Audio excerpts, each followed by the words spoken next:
आम्ही त्यांना हक्काची जाणीव करून देतो की आपला अन्याय झालाय, त्यामुळं महिला प्रचंड संख्येनं, मुलं मुली म्हणजे जेनजीमध्ये जे म्हणतात ते त्यांना एकदा आम्ही जागं केलंय. आता पुढची लढाई आमची त्या दृष्टीनंच आहे. तुम्ही जो प्रश्न विचारला तर ती संख्या अधिकच असणार आहे, कारण हे शिल्लक राहिल्याशिवाय ते शिकू शकत नाहीत आणि शिकायचंच असेल तर ही जमीन शिल्लक राहील. सगळ्यात महत्त्वाची गोष्ट, सगळंच त्यांच्यावर सोपून मग आम्ही काय करायचं? आमच्या काही जबाबदारी आहेत का नाही? आम्ही 16-17 वर्षाच्या पोरांच्यावर अवलंबून राहायचं आमची काय जबाबदारी आहे का नाही? थोडा तुमच्या संबंधित प्रश्न विचारतो की सांगली जिल्ह्यामध्ये आता कर्जमाफी झालेली आहे. सांगली जिल्ह्यामध्ये 6,27,000 ॲव्हरेज चीक असलेले शेतकरी असताना फक्त 21,000 शेतकऱ्यांना कर्जमाफी झाली. म्हणजे 3% शेतकऱ्यांना सुद्धा जिल्ह्यातल्या कर्जमाफी. तुम्ही कर्जमाफीकडे कसं पाहिजे? पहिल्यापासून मी सांगत आलेलो आहे की ही कर्जमाफी ही फसवाफसवीचीच कर्जमाफी आहे आणि ते दाखवतात असा हा आकडा नाहीच आहे. आधी 36,000 कोटी म्हटले, काल मग मी ऐकलं की ते आता 40,000 कोटीपर्यंत काहीतरी झालं. मुळामध्ये त्यांनी नावनिशीवार सांगावं कुठल्या शेतकऱ्याला किती माफ धरलं आणि त्याची एकूण बेरीज किती झाली, ते यादी कधीच टाकणार नाहीत. ते उगीच आकडे फेकायचं आपलं. राज्यामध्ये 30 सप्टेंबर 2025 नंतर मृत शेतकऱ्यांची संख्या आहे 50,800. म्हणजे ह्या 50,800 शेतकरी जे त्या लिस्टमध्ये आहेत माफीच्या, परंतु ते आज हयात नाहीत आणि त्यामुळं त्यांची KYC होते पण त्यांचा फार्मर ID निघत नाही हयात नसल्यामुळं. मग त्यांचं काय? मग अशा अनेक गुंतागुंतीच्या गोष्टी त्याच्यामध्ये आहेत आणि हे सगळं त्या परदेशी कमिटीनं आम्ही 2-3 वेळा त्यांच्याकडे वेळ मागितली, त्यांनी वेळ दिली नाही. मग जबरदस्तीनं त्यांना 2 वेळा मी स्वतः भेटलो. हे सगळं सांगितलं त्यांना की अशा अनेक बारीक सारीक गोष्टी आहेत, तांत्रिक गोष्टी आहेत. आता मला सांगा की जवळपास 16 लाख कोटी रुपयाची कर्ज राईट ऑफ केली छोट्या उद्योजकांची, उद्योगपतींची 10 वर्षामध्ये. मग मला सांगा की जो कर्जदार 2017ला माफीस पात्र नव्हता, 2019ला माफीस पात्र नव्हता, पण तो थकबाकीदार होता आणि तो आजही थकबाकीदार आहेत, ही कर्ज राईट अप करायला काय अडचण होती? संपून टाकायची ना ते. इतक्या प्रयत्नानं जर का ती वसूल होतच नसतील तर कशासाठी ते ठेवायचं? मग तोच नियम उद्योगपतीला का लावला जात नाही?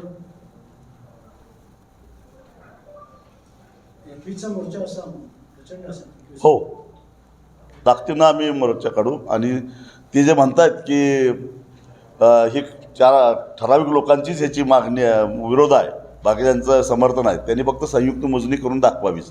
मला सांगा की रात्री 3 वाजता कुठलं नगर ते आपलं बिट्याजवळ भाग्योदय नगरला जायचं काय कारण होतं? दरोडा घालता काय? मोजणी कधी रात्री होतेच ते. 4 प्रांत, 3 DYSP आणि जवळ 400 पोलिसांचा फौजफाटा. त्या गावाची लोकसंख्या आहे मला वाटतं 350 का 400. म्हणजे हा संघर्ष अटळ आहे, 100% अटळ आहे. जोपर्यंत शक्तीपीठ महामार्ग रद्द होत नाही तोपर्यंत अटळ आहे. एकदा आम्ही काही भाग घालवलेला आहे, उरलेला पण घालवू आम्ही. खासदार विशाल पाटलांनी यांचं नाव होतं पत्रकार परिषदेच्या यामध्ये. तुमचं बोलणं झालंय का काय? विशाल पाटलांना आज ते संसदेमध्ये हजर राहण्यासाठी व्हीप निघाले, त्यामुळं त्यांना तिथं राहणं गरजेचं होतं. आणि मला वाटतं की कदम साहेब कुठेतरी कामात होते किंवा रात्री उशिरा आले तसं मला कळालं, त्यामुळे ते येऊ शकलं. मग त्यांनी सांगितलं की त्यांच्या सोयीनंच आम्ही 21 तारीख ठरवली. जयंत साहेबांना सारखे मुख्यमंत्री भेटतात, तुम्ही त्यांच्याकडे निवेदन द्या ना, ते सगळे काय असेल ते शिष्टमंडळ एकदा भेटून जाऊ देतात. साहेब, जयंत पुराणे काय आहे?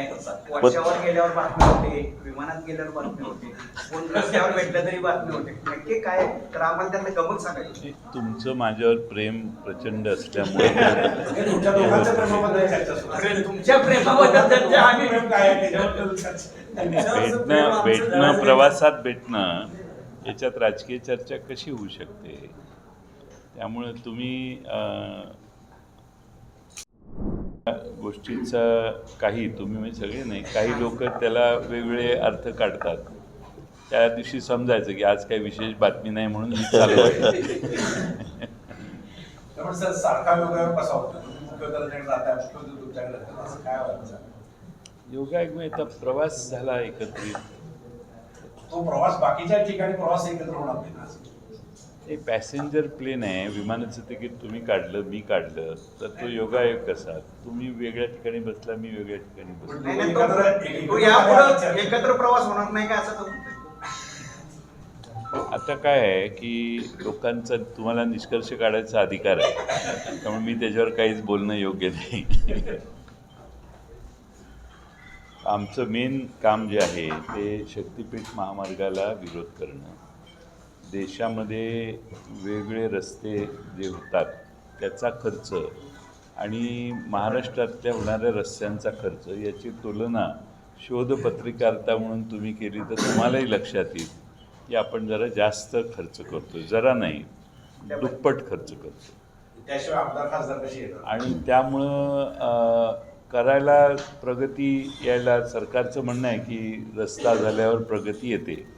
तर प्रगती ऑलरेडी या भागाची झालेली आहे. यापेक्षा जास्त प्रगती करायला वेगळी साधनं असतील तर त्याचंही स्वागत करू.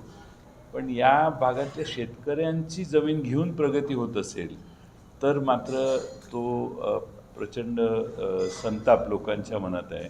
आमच्या सगळ्या कोल्हापूर जिल्ह्यात, सांगली जिल्ह्यात सरकारपेक्षा लोकांनी कर्ज काढले. लोकांनी कर्ज काढली, कर्ज फेडत आली, मुलांना घरं बांधली, मुलांना परदेशी या देशात उच्च शिक्षणाला पाठवलं, त्याचं कर्ज अनेकांच्या अंगावर आहे. मुलं शिकून परत आल्यावर ती आधुनिक शेती करण्याची अनेकांची स्वप्न आहेत, त्याचा चुराडा होणार. तुम्ही काय 1-2-3 कोटी रुपये देणार आणि 2-3 कोटी रुपये घेतल्यावर पुढं काय हा प्रश्न 1-2 वर्षातच तयार होतो. आपण समृद्धीच्या आसपासच्या लोकांना विचारलं तर ज्यांनी त्यावेळी जमिनी मोठ्या गडबडीत दिल्या त्यांना त्या पैशाचा विनियोग कसा करायचा हे कळलं नाही आणि ते पैसेही आता संपले. त्यामुळं अनेक कुटुंब अशी आहेत समृद्धी महामार्गावर की ज्यांचे आलेले पैसे संपले आणि मुलांना हातात द्यायला या पालकांना काहीच राहिलेलं नाही. आणि ती मुलं आता पालकांना विचारतात की तुम्ही कोणाला विचारून जमिनी दिल्या. असा एक द्वंद्व तयार होतं पुढच्या 10 वर्षात. आमच्या भागातला शेतकरी सुखी आहे. कृष्णा, वारणा, पंचगंगा काठावरचा शेतकरी, वेरळेच्या काठावरचा शेतकरी हा अतिशय चांगली शेती करणार आहे. काळ्या जमिनी आहेत. माळरानाच्या जमिनीतनं काही प्रकल्प गेला तर त्याच्या जमिनी घेतल्या समजू शकतो. इथं तुम्ही नदीकाठानंच जर नेत असाल तर नदीकाठाला शेतीची समृद्धी यायला पाहिजे, वाहतुकीची नाही. त्यामुळे ज्या ठिकाणी शेती एकदम ठीक इंच आमच्या भागात लोक लढवतात आणि ऊस किंवा कुठली शेती करतात, त्यांच्या संसारात असं विघ्न येणं म्हणजे प्रचंड मोठी संकट आहे असं आमच्या सगळ्या भागातली लोक समजतात. पंढरपूरला राजू शेट्टी साहेबांच्या नेतृत्वाखाली आम्ही मोर्चा काढला, त्यावेळी सोलापूर जिल्ह्यातल्या लोकांनीही याच व्यथा मांडल्या. आता परभणीला मला वाटतं 16 तारखेला मोर्चा आहे. मी जाऊ शकणार नाही आहे, पण मला त्याचं निमंत्रण आलं होतं. मी त्यांना परत कधी असेल त्यावेळी येईन सांगितलं. परभणी जिल्ह्यात कुठला जिल्हा विरोध करत नाही असं नाही. आता काही वर्ग असा असू शकतो की ज्यांना पैसे मिळाले तर बरं होईल असं वाटतं, पण आधी सांगितलं जातं 5 पटीनं पैसे दिले जातात. ॲक्च्युली त्याच्या रेडी रेकनरच्याच पटीत सगळं होतं आणि मग भ्रमनिरास होतो. पण त्याच्या आधी सही केलेली असते, त्यामुळे सगळंच जातं, कारण आपण मान्यता दिलेली असते. त्यामुळं अशा संकटात शेतकऱ्यांनी न जाता राजू शेट्टींनी मगाशी जे सांगितलं की ह्या मोजणीलाच मुळात शेतकऱ्यांचा विरोध होणार आहे, हे आपण लक्षात घेतलं पाहिजे. आणि सरकारने देखील मला वाटतं की राजू शेट्टींच्या नेतृत्वाखाली सगळे जिल्हे जे विरोध करणारी तिथली कार्यकर्ते, लोकसंख्या, शेतकरी आहेत, त्या सगळ्यांनी एकदा वेळ देऊन सरकारने संवाद साधला पाहिजे, यातनं काही मार्ग काढला पाहिजे.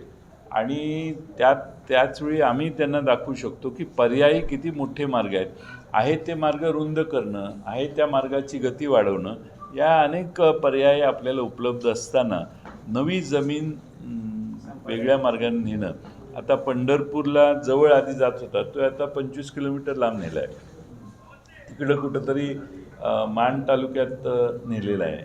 तिकडनं खटाव मानच्या भागातनं परत खाली रस्ता येतोय. म्हणजे जसं वाटेल तसा रस्ता नागमोडी वळणानं जात असेल तर पैशाची प्रचंड हानी तर होतेच, पण जो माल त्यांना लवकर पोर्टवर पोचवायचा आहे त्या मालाला 100-200 किलोमीटर लांबनं वळसा मारून देशाची देखील हानी होती. पेट्रोल जातं, डिझेल जातं. त्यामुळे शॉर्टेस्ट रूटने रस्ते होतात, शास्त्र आता असं आहे. पण हे लॉंगेस्ट रूटने रस्ते करायचं काम चालू आहे. राजकीय देवस्थानं बघून रस्ता बनवला.